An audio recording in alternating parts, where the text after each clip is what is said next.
Erev Tov, Shalom, Uvracha Beshem Hashem, Naaseh Venatzliach. Nous sommes mardi soir 21 novembre et déjà le 9 du mois de Kislev. Je suis racheté par Elsa Chish.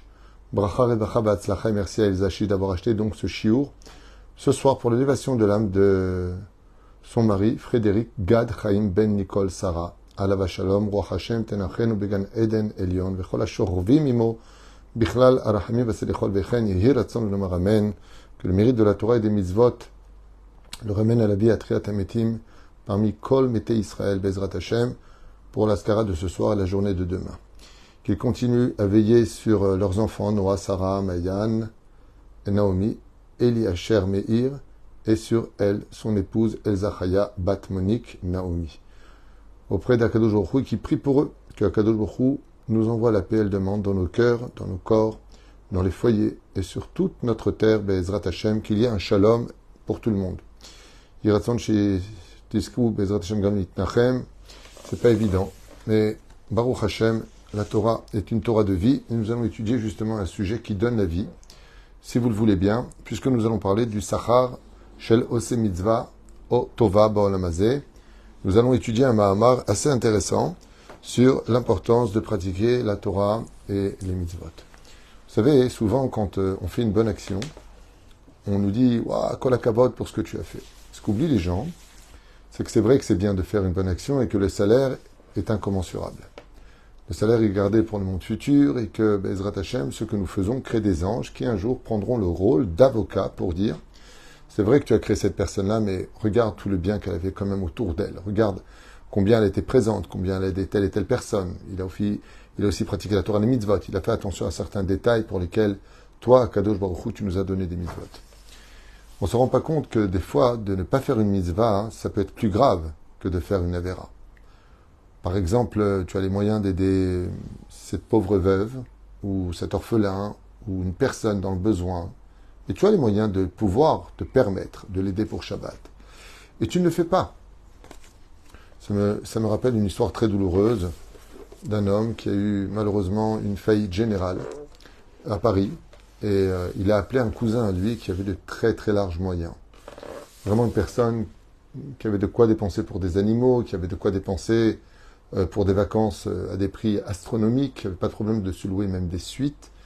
Et il l'a appelé pour lui demander de l'aide. Il lui dit « Regarde, je m'en sors pas. Je ne sais pas si tu peux m'aider. » La somme n'était pas non plus énorme. Je pense qu'il s'agissait, je crois, de 20 000 euros. Sauve-moi parce que je suis ruiné et je ne m'en sortirai pas. Et la personne lui a dit, écoute, la famille t'a qu'à demander à droite et à gauche. Moi, je suis désolé. J'ai mes frais. Tu comprends. J'ai mes œuvres. Je ne savais pas qu'il avait des œuvres. Mais en tout cas, il ne l'a pas aidé. La semaine d'après, on a entendu qu'il s'était mis une balle dans la tête. Il s'est suicidé. C'est-à-dire que cet homme-là, pour qui ce téléphone a sonné pour lui dire « aidez-moi », n'a pas aidé. Il n'a pas aidé et l'autre est décédé. S'il l'avait aidé, il lui aurait sauvé la vie. Mais il ne l'a pas aidé. Alors c'est vrai que ce n'est pas lui qui l'a tué directement, mais indirectement, il a une part de responsabilité dans cette défaillance qui a emmené cet homme à porter la main sur lui-même. C'est quelque chose de dur, mais il faut qu'on soit conscient de cela. Tout comme un homme avec un tout petit geste, un petit sourire, une petite attention, peut renouveler quelque part le mazal d'une personne parce que tu fais attention à lui. Alors Akadosh Baruch Hu, il aime ça. Vous savez, je veux dire quelque chose qui me blesse particulièrement. Je sais que ça va pas plaire à tout le monde, mais je n'y peux rien, je suis comme ça.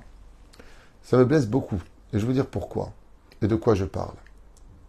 Moi, j'aime beaucoup les animaux. Personnellement, je trouve que ce sont des représentants de la nature et de Dieu. Parce qu'un animal ne fait pas de mal s'il n'a pas de raison de faire du mal. S'il ne rentre pas sur son territoire, s'il ne se sent pas menacé, s'il n'a pas faim, il ne va pas t'agresser, à part le scorpion et le serpent, que l'on connaît comme étant des animaux qui peuvent gratuitement intervenir. Mais il y a des animaux qui sont très attachants, comme par exemple, tout le monde le sait, le chien. Et on peut constater que, par exemple, pour les chiens, par exemple, diversement par exemple pour les chiens, eh bien, il y a des associations dans tous les pays du monde entier, et il y a, bizarrement, 30 millions d'amis, donc des refuges pour chiens. Et là où ça devient de plus en plus choquant, c'est qu'on voit même des gens prendre des risques, quitte à risquer leur propre vie, parce qu'un chien est tombé dans un ravin, dans un trou profond, dans de l'eau glacée. Et on voit, dans tous les pays, des gens risquer leur vie pour sauver des chiens. Et c'est bien. Moi, je trouve ça bien bon, tu connais pas le chien, et on a toujours les mêmes répliques. Oui, mais un chien, il est fidèle. Un chien, il vaut mieux que les hommes. Il faut vraiment être un animal pour parler comme ça. Parce que si un chien, il avait l'âme d'un homme, il se comporterait comme un homme. Un chien, il a une âme sensitive. C'est-à-dire, il a une âme qui est dans le sang et instinctive. Donc, tu préfères quelque chose qui est dans les hiérarchies en dessous de l'homme, car l'homme n'est pas un animal. Il y a des hommes qui se comportent comme des animaux. Ok, alors moi, je veux bien. Comme une fois, quelqu'un de ma famille éloignée, à l'époque des francs, lui avait demandé de donner 1000 francs pour aider une famille dans le besoin. Il a dit, j'ai pas, et ça me saoule. Il avait un caniche. Et son caniche, est tombé malade. Et l'opération a coûté 5000 francs. Sans aucune hésitation, il les a sortis pour payer l'opération de son caniche. Mais une famille entière avec des enfants qui, avec 1000 francs, auraient pu faire toute la semaine de se nourrir, il a donné le dos. C'est ça qui est reprochable. C'est que quand moi, je vois d'un côté des gens qui disent « Oh, le pauvre », qui viennent prendre un petit chien, qui est... Le pauvre, vraiment, il fait froid, le chien est malheureux, il s'est cassé la patte, on va l'emmener chez le vétérinaire et on va payer. Oh, le pauvre, le petit toutou, on a de la peine. Ben, on est humain, et un chien, c'est attachant. On n'est pas idiot. J'en ai eu plein des chiens en France. J'ai eu Lucky, j'ai eu Silver, j'ai eu des chiens. J'ai même eu un boxer une fois en Israël. J'avais un grand jardin. On aime bien les chiens. J'étais même dresseur de chiens à une époque pour gagner ma vie quand j'étais plus jeune. Donc je sais c'est quoi un animal. J'en ai eu, j'ai eu des singes. On a eu. Mais ça vaut pas un humain.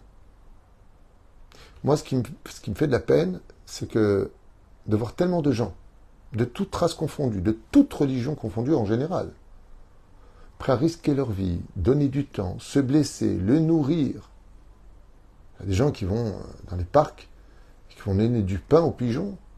Magnifique. Mais les pigeons, ils n'ont pas besoin de toi, ils ont existé avant toi, ils existeront après toi. Ils savent se nourrir et on n'a jamais vu un chat faire la queue pour entrer dans la poubelle. C'est dommage qu'on ne donne pas le même service à toutes ces personnes si transparentes qui sont sur des trottoirs et qui, eux, parlent ton langage et qui n'ont pas eu ta chance de pouvoir marcher dans de beaux habits. C'est dommage qu'on ne s'arrête pas pour eux. C'est dommage qu'on s'arrête pour des chiens. C'est très bien, encore une fois, je ne critique pas. Moi-même, je l'ai fait. Je vois un chien qui est malheureux, j'ai toujours de la peine. Ne venez pas me donner des leçons de morale dans ce domaine. C'est pas ça la discussion. C'est que si tu le fais pour un animal, pourquoi tu ne le fais pas pour un homme? Pourquoi tu ne demandes pas à un SDF comment il va, s'il a besoin de quelque chose? Si tu peux lui apporter une couverture comme tu le fais pour le chien, parce que le pauvre il a froid. Oui, mais un chien ça fait de la peine. C'est là qu'est tout le problème. Et lui, il te fait pas de peine? Lui qui est de ta race, lui qui est un humain, il te fait pas de peine, lui? Alors qu'on ne rentre pas, s'il vous plaît, dans l'amalgame de la guerre aujourd'hui que nous vivons, s'il vous plaît, on ne rentre pas là-dedans. Juste qu'on écoute ce message-là précisément. Parce que le peuple d'Israël est un des peuples où même les nations du monde le reconnaissent. La Turquie, qui a toujours été hostile à Israël, et qui l'est encore plus aujourd'hui de façon dévoilée, dès qu'il y a eu leur petit tremblement de terre, les premiers avions qui ont décollé pour créer des hôpitaux, pour déblayer tout ce qu'il y avait, que ce soit en Inde et dans tous les pays, notre pays, Israël, a toujours fait ce qu'il fallait. Que ce soit militairement, que ce soit sur le domaine médical et autres. On a toujours été là. On soit même des terroristes chez nous, dans nos hôpitaux. Par exemple, le numéro 2 du Hamas a été soigné de sa maladie du cancer dans nos hôpitaux. Nous lui avons sauvé la vie, celui qui a organisé tout ce massacre. C'est nous-mêmes qui lui avons sauvé la vie. Sans savoir, bien sûr, contre toutes les mauvaises paroles médiatiques qui font tellement la une des journaux, on n'a pas créé le Hamas, on ne l'a pas formé. Mais je remets ça de côté parce que je sens déjà les mauvaises langues, des gens qui montent sur les rails en disant « Ah, vous les juifs !» Non, t'es pas au niveau, parle pas. Et la reine Bezrat Hashem Itbarach. Ce que je trouve dommage, c'est que des fois, Quand une fois j'étais d'ailleurs à côté d'un rave qui a entendu qu'une veuve avait besoin d'une machine à laver parce qu'elle lavait le linge elle-même à la main. Alors il a dit, allez lui acheter une machine, il a donné de l'argent. Il leur a dit, allez acheter une machine à laver à cette dame, livre-lui cette machine et branchez-lui cette machine. Alors l'autre lui a dit, waouh, Gvodarav, kolakavod pour ce que vous faites. Il lui a dit, mais non, ça aurait été grave de ne pas le faire. Ça aurait été un malheur de ne pas le faire. Ce sont les plus belles mitzvot. Celles qui appartiennent à tout le monde, comme un seul service. Et puis il y a ceux qui vont aller jusqu'à elle en disant, eh bien moi je la prends. Moi je la prends parce que si Dieu m'a donné la possibilité de remplir à 10, 15, 20, 30, 50%, 100% de cette mitzvah, je la veux et je veux la prendre. Comme toutes les bonnes occasions, comme toutes les bonnes affaires. Quand on entend que, bizarrement, il y a des très bonnes affaires à faire, qui ne sont pas trop chères, mais qui valent beaucoup, tout le monde va trouver, quitte à s'emprunter pour l'acquérir. Parce qu'on sait que c'est une bonne affaire. Et pourtant, combien bonne sera cette affaire? On ne la prendra pas avec nous, elle nous donnera malgré tout des soucis, on finira par la vendre, et maximum, quand on part, on ne la prend pas avec nous. Par contre, les mitzvot de la Torah, on les prend avec nous. Et le jour où on a le plus besoin d'être accompagné, elles seront là pour nous défendre. Combien de temps passe, on pourrait ramasser des milliards de mitzvot et qui malheureusement nous passent sous le nez. Pour ceux qui vivent en Israël, vous vous rendez compte que chaque pas que vous faites sur ce pays, selon la Gemara de Baruch Hashem, Ktubot 111, chaque pas que vous faites, chaque 4 pas exactement, vous créez des anges et des mitzvot. Rien que parce que vous vivez en Israël. Combien de salaire Akadosh Baruch Hu vous donnera parce que vous pratiquez les mitzvot, particulièrement en Eretz Israël? Combien de salaire Béaïnara? Alors je vous invite à rentrer dans une étude, pour laquelle d'ailleurs il y a lieu de se poser une question essentielle. Tout s'achète dans ce monde, tout se négocie dans ce monde. Mais est-ce que les choses sont gratuites? Même l'air que vous respirez dans votre maison que vous avez acheté, vous payez une taxe. En Israël en tout cas. Je crois que ça s'appelle taxe locale en France, je ne me rappelle plus. Mais en Israël, ça s'appelle l'Arnona. La Arnona, c'est une taxe qui vient mesurer le nombre de mètres carrés que tu as chez toi, pour lequel tu vis dedans. Donc, là où tu respires, tu payes. Nous n'avons encore jamais reçu une facture du Créateur du monde, parce que nous respirons de l'oxygène qu'il a créé. C'est pour cela qu'on réfléchisse un petit peu. Dans ce monde, quand tu veux acheter une baguette, tu la payes. Une maison, tu la payes. Une voiture, tu la payes. Un vélo, tu le payes. Même une corkinette, tu la payes. Tout se paye. Des fois, voire très souvent. C'est le cas pour chacune de nos épreuves. Un enfant tombe malade, on a perdu un travail, on veut se marier. Il y a quelque chose qui bloque. Un problème ou un obstacle. Le Créateur du monde te dit quelle mise tu es prêt à prendre sur toi pour acheter cette épreuve et la mettre derrière toi. Combien tu es prêt à prendre sur toi quelque chose. Tout se négocie. Pour tout, tu investis. Mais le plus important, c'est que malgré le fait que nous allons acheter une mitzvah pour nous, par exemple de faire le neder à partir de maintenant, d'être shomer nida. Un enfant est malade, à partir de maintenant, je prends sur moi la nida. Pourquoi? Parce que j'ai besoin aussi de montrer à Hachem que les mitzvot ont des valeurs et que j'y crois. Parce que quand tu prends sur toi de faire une mitzvah dans ce monde, c'est que tu lui donnes du crédit à cette mitzvah. Et ça, c'est ce que veut Dieu. C'est pas suffisant de dire « je crois en toi, Dieu ». N'oubliez pas.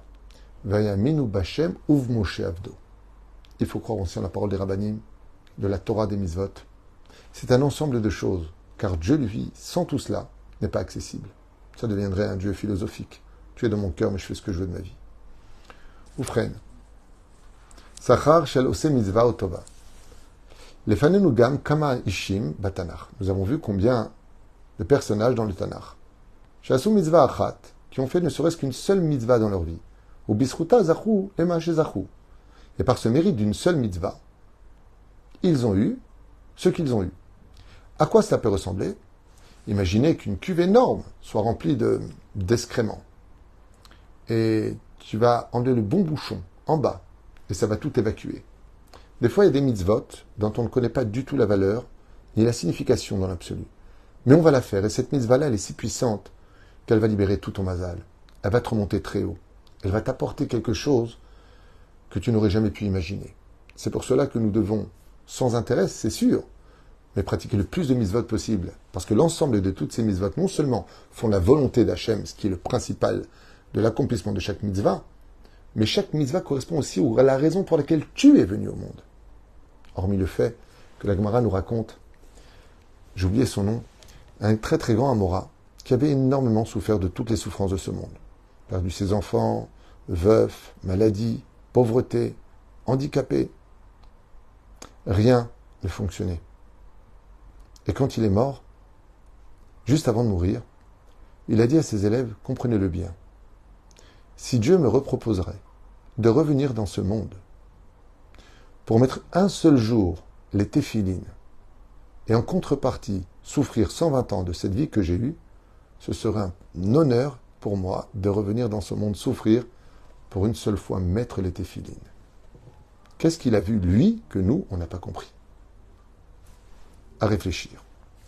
Donc on a vu, il dit ici, que beaucoup de Ishim ou Anashim, pour une seule mitzvah qu'ils ont fait, eh bien, ont tout eu. Shiva Avot, Shelo Shaltoa Baem, Rima Vetolea. Prenons par exemple le cas de Abraham, de Yitzhak, de Yaakov, Moshe Aaron, Amram, père de Moshe. Ok? Et David Ameler. Donc nous avons déjà ici plusieurs personnes, on va les compter. Aaron, Yaakov, ça fait 3, Moshe et Aaron, ça fait 5, Amram, Avi Moshe et David Ameler. Donc 7 personnes, dont les corps n'ont jamais été mangés par les vers. Ils sont restés intacts. Ok? Lama. Ishkon Avetar. Perouche, Shelo Shaltu Baem Rima Vetolea. Pourquoi? Ils ont été chômeurs Brit Mila et n'ont jamais été jaloux de quiconque. Ils ont toujours reçu leurs épreuves avec amour. Comme le criera Moshe, je préfère 1000 fois mourir que d'être jaloux de Yoshua bin Nun. Asara nechnesu le Gan Eden b'chayehem. 10 sont rentrés directement au jardin d'Éden de corps et d'âme. Et ils n'ont pas connu la mort sur terre. Hanoch ben Yered, par exemple. Pourquoi? Bisrout she'asa kavod aviv. Parce qu'il a honoré son père comme peu d'hommes ont su le faire. Ka'asher ayu b'makom rachok miyushav bikesh b'chanoch beno she'avi lo mayim lishtot. Il donne un exemple où une fois Hanoch était à plusieurs dizaines de kilomètres de son père et son père lui a fait passer un message qu'il avait soif. Miyad Hanoch a parcouru sans aucune hésitation tous les kilomètres qu'il fallait parcourir pour arriver à lui donner de l'eau de tout son cœur. Et Tzal Aviv v'matza shehu nirdam b'shena. Mais quand il est arrivé, son père dormait profondément. Lo hiroto mishenato. Amar Hanoch arbezman ad shaviv vitorer.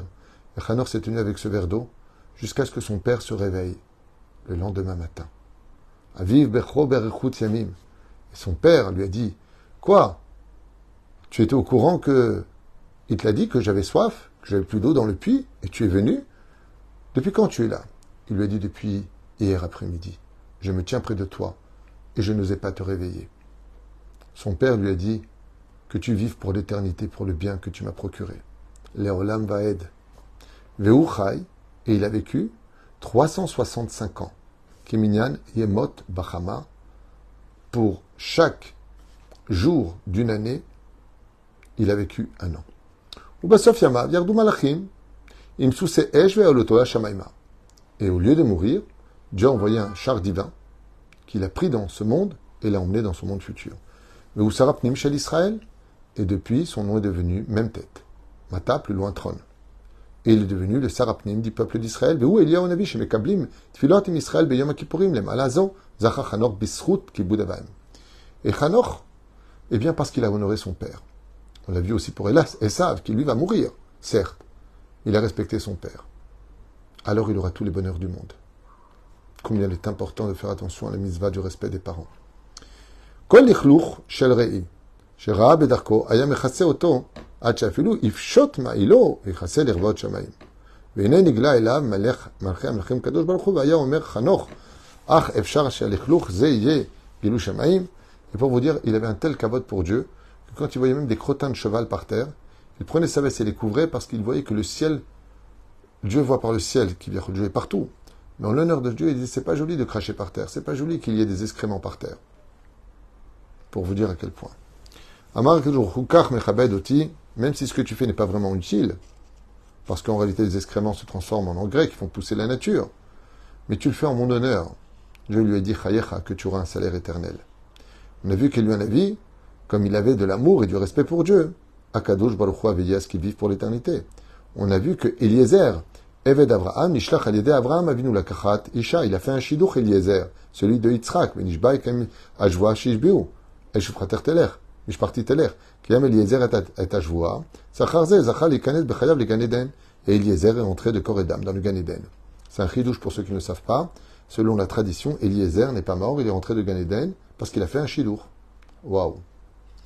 Hiram Melech Tzur, Srach Sheshalach, Razim, les Binyan Bet Amikdash, étant donné qu'il a envoyé le bois de cèdre pour la construction du Bet Amikdash, a une vie extrêmement longue. Si je me rappelle bien, Hiram, il a vécu 1230 ans, 1260 ans, un truc comme ça. Eben Melech Kushi, mais ce paralav, chez Kacher Zarko et Irmé Navi, donc un Eved, un serviteur du roi d'Éthiopie, alors qu'on avait jeté le prophète Jérémie, les borsides, dans un trou profond de plâtre en bas. Bavour shitnaba aldoro veru laem meuraot kashim ra Eved melech kushi ezet tzaro shel Yirmiyahu hanavi ve'ualach ve'ela oto min habor ve'asid ve'kibel scharo. Donc il était dans une cuve qui était très douloureuse, apparemment qui était très chaude. Et qu'est-ce qu'il a fait? Tandis qu'il a vu que le prophète Jérémie était en train de prophétiser sur l'avenir d'Israël et qu'il était mal, il n'a pas hésité à le sortir du trou, quitte à mourir. Pour cela, Dieu lui a rajouté l'éternité. Yabetz beno shel Rabbi Udanasi. Batia bat paro, pareil. Bavo, Asher Shambral Moshe, étant donné qu'elle a eu Moshe dans les bras et qu'elle a veillé à son éducation dans la Torah des Mitzvot parce qu'elle était venue pour se convertir au judaïsme, Ericha Yamim. Serah bat Asher parce qu'elle a donné de la joie à Yaakov. Elle a eu une longue vie pour elle. Techiruach Yaakov. Rabbi Yoshua ben Levi. Chavero shel Malach HaMavet. Kaasher lakach mimeno et acherev beorma. V'knesoto v'nishba shebeitzeh. Étant donné qu'il n'avait jamais prononcé une parole qu'il n'a pas tenue, il a eu le mérite de vivre de corps et d'âme dans le jardin d'Éden, comme c'est marqué ici. Yosef Mokir Shabbat. Yosef Mokir Shabbat qui a un salaire extraordinaire. Pourquoi? Bien parce qu'il a quand même acheté un poisson alors qu'il en avait déjà un pour Shabbat Kodesh. Quand il a entendu qui veut acheter un poisson à l'honneur de Shabbat, il est devenu multimillionnaire et il a vécu des centaines d'années, selon la tradition, telle que le livre ici en tout cas l'enseigne. Mais la reine, étant donné qu'on ne connaît pas les mitzvot, eh bien, Akadosh Baruch Hu, pour toutes les mitzvot qui viennent devant toi, très souvent il y a à l'intérieur de chacune de ces mitzvot la clé qui t'ouvrira l'avenir dans la réussite, le bonheur, pour ce monde et pour l'autre. La question, c'est, d'accord, mais c'est laquelle la mitzvah? La réponse est, on ne te le dira jamais. Alors fais-les toutes pour ne pas rater l'occasion d'être meilleur et de pouvoir profiter d'une meilleure vie. Parce que les mitzvot nous ont été donnés pour un mérite éternel. Alors c'est vrai que le but, ce n'est pas de trouver dans les mitzvot les solutions de nos problèmes. Non. Mais si dedans il y a quand même la solution, on ne va pas la refouler. Mais la reine Bezrat Hashem, qu'on fasse ces mitzvot parce que Dieu nous le demande, parce que c'est un mérite pour nous, parce que c'est une ordonnance, c'est sûr. Mais sachez que dans chacune des mitzvot se trouve aussi l'extraordinaire mérite de changer les événements. Et je finirai comme vous le savez tous avec ce fameux, on a raconté l'histoire que le Baal Shem Tov, ce fameux paysan qui s'est mis à prier le ciel. Il a prié le ciel. Dieu, il y a la sécheresse, ils veulent de l'eau, donne-leur de l'eau, papa, allez. Et l'eau est tombée. Je dis, mais qu'est-ce que tu as comme mérite? Je dis, moi, j'ai rien. Comment ça, t'as rien? Que fais-tu dans la vie? Il a dit, je suis taxi. Je suis taxi? Ok. Et qu'est-ce que tu aurais fait de spécial? Il dit, rien. Alors raconte-moi un petit peu ce qui s'est passé ces derniers temps. Il dit, ah oui, j'ai travaillé toute ma vie en tant que taxi pour une société. Taxi à l'époque, c'était une charrette avec un âne et t'emmenais de la marchandise ou des gens d'un endroit à un autre endroit. Et j'ai mis toute ma vie, pièce par pièce, de l'argent de côté. Ok? Jusqu'au jour où j'ai acheté mon propre âne et ma propre carriole. Et j'ai commencé à enfin travailler pour moi. Et j'ai commencé à m'enrichir. Alors il lui dit, ok, il n'y a rien d'extraordinaire pour l'instant. Il dit si, parce que une semaine de travail en tant que patron, un jour alors que j'emmenais de la marchandise, eh bien j'ai vu une jeune femme qui pleurait sur le talus, sur la route. Une Bat Israël qui pleurait. Alors j'ai arrêté mon âne, je suis descendu vers elle et je lui ai demandé si je pouvais l'aider. Et il lui a dit non, tu ne peux pas m'aider. Et elle lui pleura. Elle lui dit mais quel est le problème? Peut-être que je peux aider. Et il lui a dit non, tu ne comprends pas. Aujourd'hui, ce soir, je dois célébrer mon mariage. Et mon père avait l'argent de la dot. C'est une grosse somme d'argent qui devait être versée. Seulement, il m'a appris ce matin que des cambrioleurs sont rentrés à la maison, lui ont volé tout l'argent. Donc le mariage est annulé. Et la fille pleure.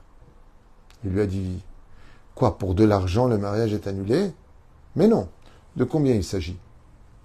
Je lui dis, mais d'une grosse somme d'argent. Il faut 40 pièces d'argent, qui était une grande somme, pour pouvoir payer mon mariage. 40 pièces d'argent, monte avec moi dans la carriole. Je pense trouver une solution. Ils arrivent à la ville, il raconte qu'il a déchargé la marchandise et il est parti ensuite à une station de taxi, c'est-à-dire une société de l'époque, qui justement délivrait la marchandise. Et il lui a dit, regarde, là j'ai besoin d'argent tout de suite. Ma carriole et mon âne valent au moins 50 pièces. 40 maintenant, et c'est à toi. Il regarde l'âne, il regarde la carriole qui est magnifique, qui peut emmener et des gens et de la marchandise, et lui dit banco. Quelques instants plus tard, il revient avec un sac de pièces. Il y a 40 pièces en argent dedans, et il lui donne. Et il dit, à ce moment-là, je l'ai donné à cette fille pour qu'elle aille se marier. Il lui dit, tu as eu des nouvelles d'elle? Il dit, non, mais elle est repartie avec le sourire. Il lui dit, pourquoi tu as fait ça? Il lui dit, moi je suis ni religieux, je suis pratiquant, je fais Shabbat. Je suis pas un érudit, j'ai pas tout ça. Alors quand j'ai l'occasion de faire quelque chose de grandiose, je peux pas rater non plus. À ce moment-là, le Baal Shem Tov l'a embrassé sur le front, il lui a dit, je comprends pourquoi Dieu t'écoute. Ce que tu as fait, c'est donner toute ta fortune pour une mitzvah. Il lui a dit, bien sûr, il faut aider. Et maintenant, comment tu gagnes ta vie? Ah, je suis redevenu ouvrier, comme avant. Tu as donné tout ce que tu as travaillé pour marier une Kala. Le Baal Shem Tov l'a béni d'une grande bénédiction, d'une grande richesse, qu'il le mérite lui aussi de marier tous ses enfants, parce qu'il a marié une Bat Israël. Des fois, des petits gestes anodins, ou des grands gestes héroïques, on ne sait pas où et comment. Mais ce que l'on sait, c'est que chaque mitzvah est une lumière pour chaque pas dans nos obscurités. Baruch Adonai Leolam, Amen ve Amen.